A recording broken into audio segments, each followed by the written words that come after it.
High guys, good morning. অনেক দিন হলো তোমাদের সাথে আকাশটা শেয়ার করা হয়নি, আকাশের ভিডিও করিনি। তো ভাবলাম অনেক দিন হয়েছে, তাই আজ আকাশের ভিডিওটা করলাম। তো প্রতি ভিডিওতে মধ্যে আমি আকাশের ভিডিওটা করতাম, অনেক দিন হলো করিনি, তাই আজ করলাম। Hi guys, good morning.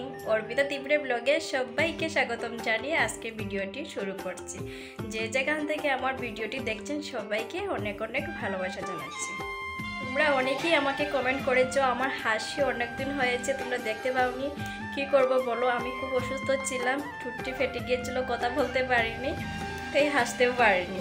তো এখন হাসছি, তো পুরোপুরি কমেনি, ওষুধ লাগিয়েছি, তো কমে যাবে, কমে গিয়েছে তোমাদের সবার আশীর্বাদে। তো তোমাদের কমেন্টগুলো দেখে আমার অনেক ভালো লাগে। তো এখন স্নান টান করে পুজো টুজো দিয়ে এসেছি, এখন ভাত খাবো, একটু সময় ঘুমাবো। তো ভিডিওটি লাস্ট পর্যন্ত দেখতে থাকবে। সত্যি বলতে কি বলবো, তোমাদের কমেন্টগুলো দেখে না আমার খুব ভালো লাগে। এরকম কমেন্ট করবে, আমার পাশে থাকবে, সাপোর্ট করবে। কালকে রাত্রে বলেছিলাম ছোটো মাছ উঠলে আমার জন্য এনো, কিছু খেতে ভালো লাগছে না, মুখে রুচি আসছে না। তো ভাবলাম তো এখন ছোটো মাছ তো এমনিই ভালো লাগে না, তো ইচ্ছে হচ্ছে ছোটো মাছ খাবার, তাই আজ রান্না করব। আলু টমেটো দিয়ে ছোটো মাছ বেগুন ভাজি করব। তো ভিডিওটি লাস্ট পর্যন্ত দেখতে থাকবেন। তোমাদেরকে বলেছিলাম আমার বাড়িতে গিয়ে সুন্দর সুন্দর ব্লগ নিয়ে তোমাদের সামনে আসব, তো কিছু হয়নি। আমার শরীরটা খুব অসুস্থ ছিল, কেন বুঝতে পারিনি, হঠাৎ করে খুব বমি হয়েছিল। এই অসুস্থ নিয়ে মামার বাড়িতে গিয়েছিলাম, তারপর দীক্ষা মন্ত্র নিয়েছিলাম। সেখানে গিয়ে ভাবছিলাম কত কি ভিডিও করব, বাজারে যাব, ঘুরতে যাব, কিছুই করা হয়নি, শুধু বিছনাতেই ছিলাম, কিছু ভিডিও করা হয়নি। বাড়িতেও এসে অসুস্থর মধ্যে দিনগুলো কেটেছিল, কয়েকদিন খুব খারাপ কেটেছিল। তো বাড়িতে কাজ হয়েছিল, তোমাদেরকে দেখিয়েছি, ঘর ভাড়া দেওয়া হয়েছে, তো সব কিছু তোমাদের সাথে অল্প অল্প করে শেয়ার করেছি, যতটুকু পারেছি সেইটুকু তোমাদের সাথে শেয়ার করেছি। কী করবো বলো, এরকম কখনো আমার ঠোঁট ফাটে না, ফাটে কিন্তু এরকম কখনো হয়নি। ঠোঁট ফেটে মুখটুক পুরো ফুলে গিয়েছিল, খুব কষ্ট পেয়েছিলাম। এখনও ভালো করে কমেনি, ব্যথা করছে, তো ওষুধ খাচ্ছি, ফোলা টোলা সব কিছু কমে গিয়েছে, ফাটাও কমে গিয়েছে। তো উপরে চামড়াটা পড়ে গিয়েছে না, তাই পাতলা হয়ে গিয়েছে, এখন জলে কিছু খেলে জলে। আমি দেখেছি বেশি আশা করলে, বেশি লাফালে কিচ্ছু হয় না, সব কিছু নষ্ট হয়ে যায়। তো আমারও এরকম হয়েছে। আগে কি বলেছি মামাবাড়ি যাব, ভিডিও করব, কত কি ভেবেছি, কিছু হয়নি, তো সব কিছু নষ্ট হয়ে গিয়েছিল।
ধনেপাতা কুচি দিয়ে এখন তরকারিটা নামিয়ে নেব, তারপর রান্নাঘরটা সুন্দর করে গুছিয়ে মুছিয়ে রাখবো। তো ভিডিওটি লাস্ট পর্যন্ত দেখতে থাকবেন।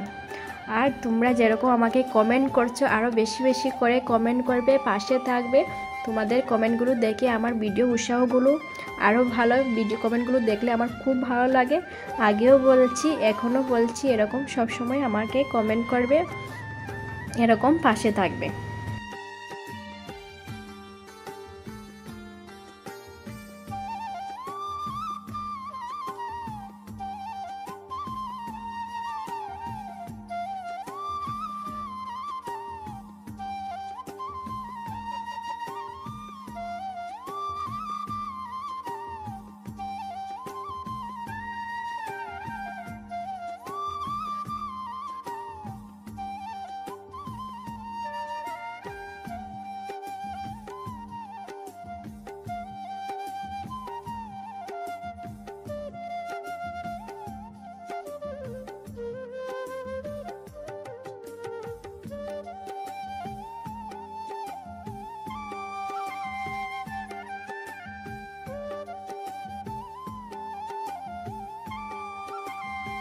রান্নাঘরটা ফ্রেশ করে তারপর ঘরটর মুছে স্নান করে নেব।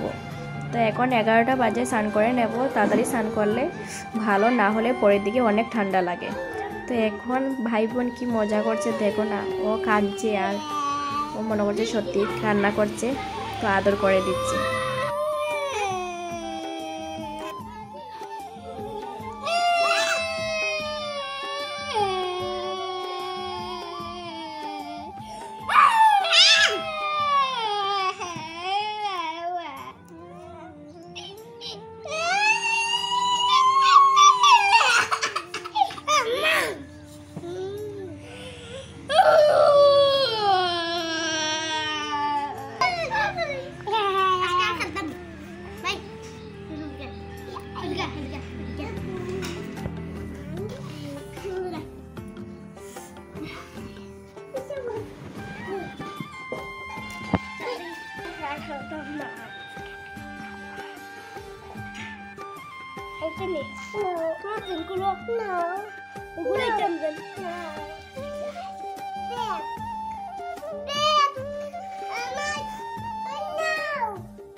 এখন চান করে পূজা দিয়ে এসেছি।